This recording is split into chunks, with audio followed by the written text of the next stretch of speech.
रौरा काहे ना प्रयास कैनी कि जनता बिचौलिया के पास में ना, जब हमरा पास में आओ हम काम कराएं।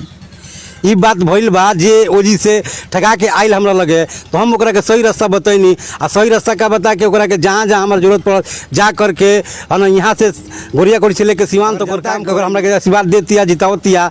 अगर ओकर काम ना होई तो कितना देर ठगेम, 5 साल 5 साल के बाद हम खुदे अपने आप लीजिए से चुनाव हम ना लड़ेम। पक्का कहतन चुनाव पक्का एकदम कहतन कि चुनाव ना लड़ेम अगर कुछ ना होई केहू तो।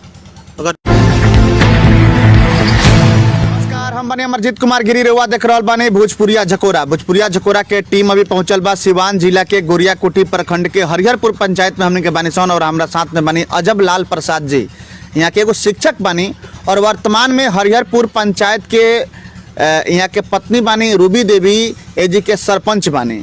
हरिहरपुर पंचायत के सरपंच बानी यहाँ के पत्नी। अब जौन की पंचायत चुनाव आवता है में भावी प्रत्याशी के रूप में हरिहरपुर पंचायत के रूबी देवी बानी यहाँ के पत्नी मतलब, और यहाँ के शिक्षक बानी। तमाम बातचीत हुई हरिहरपुर पंचायत के लेके कि का वजह बा और का सोच के अजब लाल प्रसाद जी अपना पत्नी रूबी देवी के पंचायत के भावी प्रत्याशी के रूप में लेके आयल बनी, का सोचतन। तमाम बातचीत हुई, तमाम सवाल के जवाब यहाँ से ले। अजब लाल जी, सबसे पहले और स्वागत बा भोजपुरिया झकोरा में।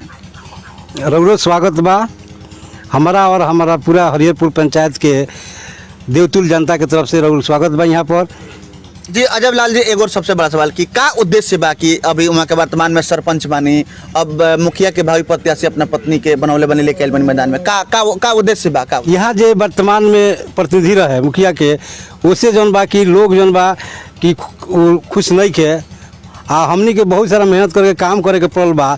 ऐसे सब जनता जौन कहलस कि ना रउरा जौन बा कि अभी सरपंच बानी जितना काम करतनी मुखिया में रहती तो ऐसे भी ज़्यादा काम करती।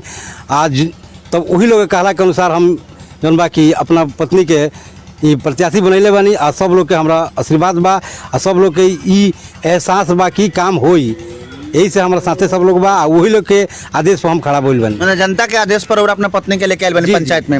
अच्छा अजब लाल जी, का वजह रहल हुई अब तक कि जनता के दुआरी पर, हरिहरपुर पंचायत के गरीब जनता के दुआरी पर अब तक मूलभूत सुविधा ना पहुँचल जौन की पहुँचे के चाहे?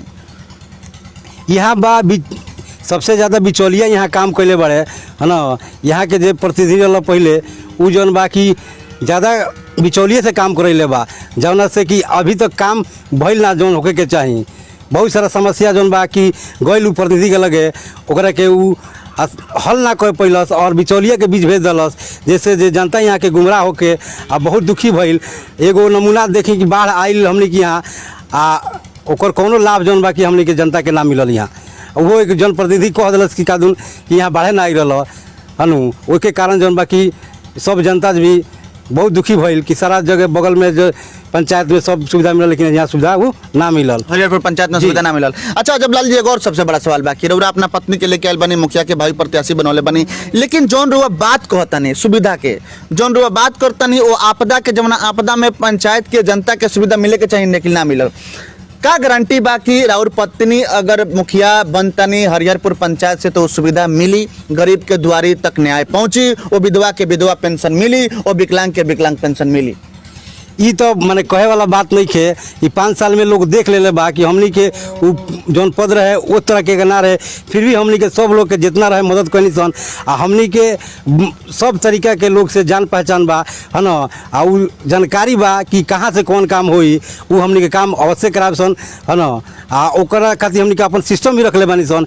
उस सिस्टम में हर रोज हमनी के अपन देखत रही कि कौन काम आवता कौना के करे के बा, आ उ जनता के बीच ले जाके हमनी के रखे नहीं सन। सरपंचे रही सन तो का, लेकिन सब जितना भी सरकार के योजना रहे वो हमनी के ले जाके जे ओकरा के माने पावे वाला रहे ओकरा के लेके सन, समझैनी सन आ ओकर काम करनी सन। अच्छा जौन रुआ कहतनी कि हम विकास करे, विकास कैले बानी, सरपंच के रूप में भी हम काम कह दिले बानी जौन के जनप्रतिनिधि के करे के चाही। हमार सवाल ही बा कि का रोड मैप बा, कौना रोड मैप से रुआ विकास करे हरिहरपुर पंचायत के? हम प्रत्येक जनता के समस्या जौन हुई ओकरा के अपना समस्या समझ करके आ ओकरा लगे जा करके आ ओकर समस्या के समाधान कराएम। आ प्रत्येक आदमी के हम मतलब चाहेम कि सब लोग जौन बा कि हमरा लगे ना कि हम उनका लगे जाके उनकर समस्या समझ के पूछ के अपन समस्या समझ के ओकर समाधान कराई। जी अजब लाल जी, एक और सबसे बड़ा सवाल, जैसे कि रुआ एगो बात कहनी है शुरुआती में कि हमारे पंचायत बिचौलिया के गिरफ्त में रहल, कहीं ना कहीं जनता जब जाओ स्थानीय जनप्रतिनिधि के पास में काम से, तो स्थानीय जनप्रतिनिधि बिचौलिया के पास में भेज दे, जवना के वजह से जनता काफी ठगाइल बा, काफी लुटाइल बा। रौरा काहे ना प्रयास कैनी कि जनता बिचौलिया के पास में ना, जब हमरा पास में आओ हम काम कराएं। ई बात भइल बा जे ओजी से ठगा के आइल हमरा लगे, तो हम ओकरा के सही रास्ता बतैनी, आ सही रास्ता का बता के ओकरा के जहाँ जहाँ हमार जरूरत पड़ल जा करके है ना, यहाँ से गोरिया कोठी से लेके सिवान तक ओकर काम करैनी है ना, आ काम ओकर भइल बा। अगर मान के चले कि हरिहरपुर पंचायत के जनता रोरा पत्नी के चुन लेता, मान के चले कि अगर 2021 पंचायत के चुनाव में मुखिया बनावता, तो ये बात के का गारंटी रही कि वो गरीब के द्वारी पर न्याय पहुंची? गारंटी देता नहीं आज भोजपुरिया झकोरा के कैमरा में? एकदम गारंटी के साथ कहता नहीं कि अगर जे हम अगर काम ना करें तो एकरा बाद से जौन बाकी हम ई राजनीति छोड़ देम। अगर जनता अगर हमरा के आशीर्वाद देती है, जितावतिया, अगर ओकर काम ना होई तो कितना देर ठगेम? 5 साल 5 साल के बाद हम खुदे अपने आप एकरा से चुनाव हम ना लड़ेम। पक्का कहता चुनाव पक्का एकदम कहता कि चुनाव ना लड़ेम अगर खुश ना होई केहू तो। अगर जनता खुश ना हो, जनता का सुविधा ना पहुंचे, मूलभूत सुविधा तो राजनीति छोड़ देम राजनीति छोड़ देम। काहे कि ऑलरेडी हमनी के तो अब बढ़ ही में समाज सेवा में आज शुरू से रहल बानी सन। अच्छा, एगो शिक्षक बने रहुआ, शिक्षक बने, शिक्षा के मंदिर में पढ़ावता नहीं, फिर राजनीति से मन आवे के का वजह मने बताएं?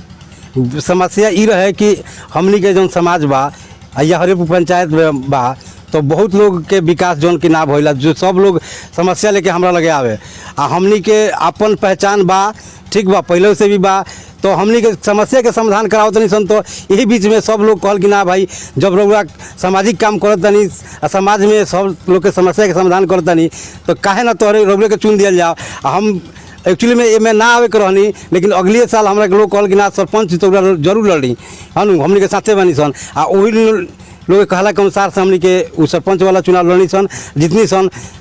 तो देखल लोग कि भाई सरपंच में भाई इतना काम करता नहीं, तब वो लोग कहल कि ना जी ये जनप्रतिनिधि के खुश नहीं खे, ऐसे रहुआ अब की मुखिया के प्रतिनिधित्व यहाँ से करी, आ जौन काम सरपंच में हमनी के समस्या रहे ओकर जौन समाधान करनी, मुखिया बन के आ मुखिया वाला जौन काम बा करी, आ वही लोग के आशीर्वाद से हम फिर से मुखिया में नॉमिनेशन करें, आ वही लोग के आशीर्वाद से जीते।